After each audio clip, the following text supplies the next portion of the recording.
જય શ્રી કૃષ્ણ મિત્રો, આપ સૌ મિત્રોનું મારી ચેનલમાં હાર્દિક સ્વાગત છે. મિત્રો, શ્રાવણ મહિનાનો પ્રારંભ થતાં જ આપણા હિન્દુ સનાતન ધર્મના તહેવારો પણ શરૂ થઈ જાય છે.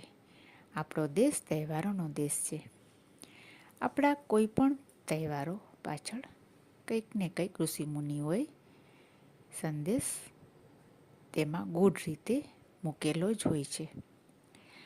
આજની વિડીયોમાં આપણે ફૂલકાજી વ્રતની વિધિ સાંભળશું. આ ફૂલકાજળી વ્રત કુંવારી કન્યાઓ કરે છે. કુંવારી કન્યાઓ ભવિષ્યમાં પોતાનું સારા ઘર મળે, સારો પતિ મળે, સંસ્કારી પતિ મળે તે માટે આ વ્રત કરે છે. આ વ્રતની કરવાથી શંકર પાર્વતી તેમની મનોકામના પૂર્ણ કરે છે. કુંવારી કન્યાઓ આ વ્રત કરે છે તેનાથી તેનામાં ધર્મ ભાવના પણ જાગે છે અને એ વ્રતના હેતુથી ભગવાનની ભક્તિનો મહત્વ સમજે છે. આ ફૂલકાજળીનું વ્રત શ્રાવણ સુદ ત્રીજને દિવસે કરવામાં આવે છે.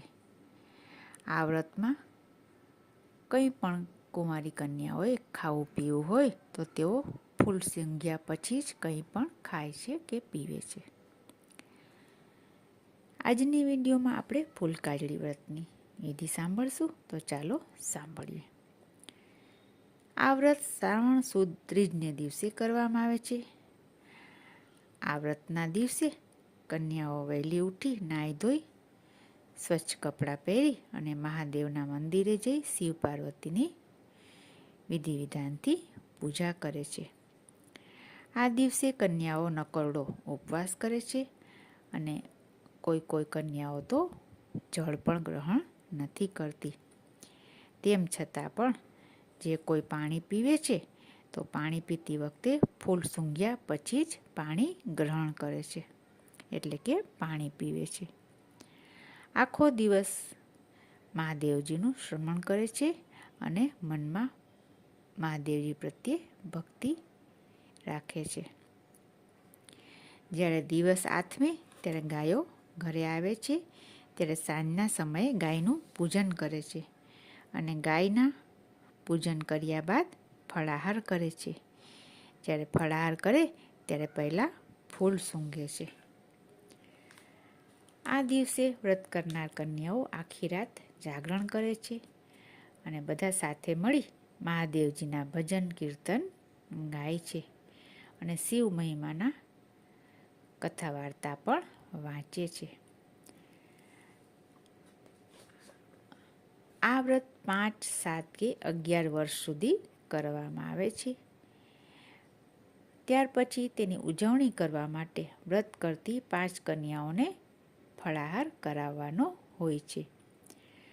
ફળાહાર કરાવ્યા બાદ યથાશક્તિ એક વાટકો, તેમાં કોઈ ફળ કે ફૂલ અને યથાશક્તિ દક્ષિણા મૂકી 5 કન્યાઓને તે વાટકો આપવામાં આવે છે. આ વ્રત જો શ્રદ્ધા અને ભક્તિપૂર્વક કરવામાં આવે તો સૌ કોઈ કન્યાઓની મહાદેવ મનોકામના પૂર્ણ કરે છે. આ ફૂલકાજળી વ્રત દ્વારા કન્યાઓને મહાદેવની ભક્તિનો અનેરો અવસર પ્રાપ્ત થાય છે અને જે નવી પેઢીમાં ભક્તિના બીજ રોપાય છે અને ઉપવાસ કરવાથી તેમનું જે ખોરાક પ્રત્યે કે કોઈ પણ ઇન્દ્રિયો પ્રત્યેનો સંયમ જાળવવાની રીત એના દ્વારા કેળવાય છે. એટલે આ વ્રતનો કોઈ પણ વ્રત, આ વ્રત કે કોઈ બીજું વ્રત, તે દ્વારા વ્યક્તિને સ્વાદેન્દ્રિય પણ સંયમ જાળવતા શીખે છે. એટલે કોઈ પણ આપણા હિન્દુ ધર્મના તહેવારો હોય તેની પાછળ કંઈ ને કંઈક હેતુ છુપાયેલો હોય છે. આશા રાખું છું આપને વિડીયો સારી લાગી હશે. વિડીયો સારી લાગી હોય તો લાઈક કરશો અને બીજા મિત્રોને શેર કરશો. અને આપે જો હજી સુધી ચેનલને સબસ્ક્રાઈબ ન કરી હોય તો કૃપયા કરી લેશો અને સાથ સહકાર આપશો. ફરી મળીશું બીજી વિડીયોમાં. ત્યાં સુધી જય શ્રી કૃષ્ણ.